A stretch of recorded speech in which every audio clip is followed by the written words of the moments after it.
یہ بات ہے 1977 کی، جب پاکستان میں علامہ محمد اقبال کا جشن ولادت منایا جا رہا تھا۔ اسی مناسبت سے حکومت پاکستان نے اقبال منزل سیالکوٹ، اقبال کی میکلوڈ روڈ والی رہائش گاہ اور لاہور میں علامہ اقبال روڈ پر واقع جاوید منزل کو تحویل میں لے کر محفوظ کرنے کا سوچا۔ ان تینوں عمارتوں کو خرید کر مناسب مرمت کے بعد میوزیم میں بدل دیا گیا۔ اس میوزیم کا افتتاح اس وقت کے صدر ضیاء الحق نے کیا تھا۔ مئی 1935 میں شاعر مشرق علامہ اقبال اور ان کے اہل خانہ میکلوڈ روڈ والی کوٹھی سے جاوید منزل میں منتقل ہو گئے، جو آپ کے بڑے بھائی شیخ عطا محمد نے اپنی زیر نگرانی تعمیر کروائی تھی۔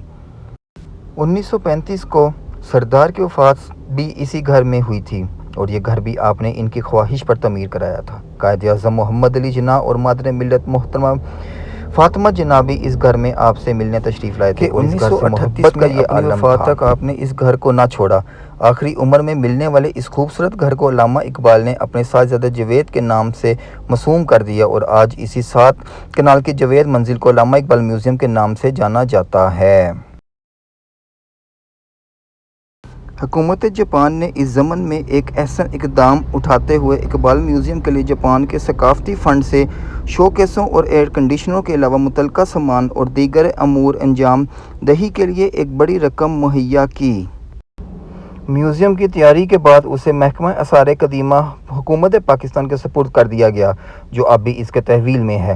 اس گھر کی بنیادی چیز میں سب سے پہلے آپ کی توجہ کھینچتی ہے وہ علامہ اقبال کا مجسمہ ہے، جو باہر لان میں ایک چبوترے پر ہے۔ سفید رنگ کی سادہ اور دلکش سی یہ عمارت اقبال میوزیم 9 گیلریوں پر مشتمل ہے۔ میوزیم میں علامہ کی کئی اشیاء موجود ہیں جو ان کے صاحبزادے جاوید اقبال نے میوزیم کو عطیہ کی تھیں۔ ان اشیاء میں اقبال کا پاسپورٹ، دستخط کی مہر، ملاقاتی کارڈوں والا بٹوا، بینک کی کتاب، اینک، بٹن، انگوٹھیاں، کف لنک، راکھ دان، پگڑی، قمیض، جوتے، کوٹ، تولیے، چھڑیاں، ٹائیاں، کالر، دستانے، وکالتی کوٹ، جناح کیپس، گرم سوٹ۔ حیدرآباد کے وزیر اعظم مہاراجہ سر کرشن پرساد کی جانب سے ارسال کردہ قلم، خطوط، دستاویزات، پاسپورٹ، آپ کی حاصل کردہ ڈگریاں، سونے کی گھڑی اور دیگر اشیاء شامل ہیں۔ ایک کمرے میں اقبال سے متعلقہ اہم عمارتوں کے ماڈل بھی رکھے گئے ہیں، جن میں scotch mission high school Sialkot, Iqbal منزل سیالکوٹ اور گورنمنٹ کالج لاہور شامل ہیں۔ اس گھر کے 3 کمروں کو ہو بہو رکھا گیا، جن میں ایک رہنے کا کمرہ ہے جہاں اقبال کی چارپائی، کتابوں کی الماری، کیروسین لیمپ، شیونگ کا سامان اور ادویات رکھی گئی ہیں۔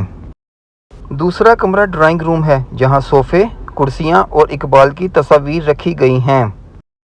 آخری کمرہ کھانے کا کمرہ ہے جہاں ایک بڑی کھانے کی میز، کرسیاں، سنگھار، برتن رکھنے والی الماری اور خوبصورت چینی و دھات کے برتن رکھے گئے ہیں جو آپ کے زیر استعمال تھے۔ 2015 میں ہوئی مرمت کے بعد یہ میوزیم بہت اچھی حالت میں ہے اور یہاں کا صفائی کا نظام بھی قابل تعریف ہے۔ بلا شبہ محکمہ آثار قدیمہ اپنی ذمہ داری احسن طریقے سے انجام دے رہا ہے۔ 1977 میں حکومت پاکستان نے اسے قومی ورثہ قرار دے دیا۔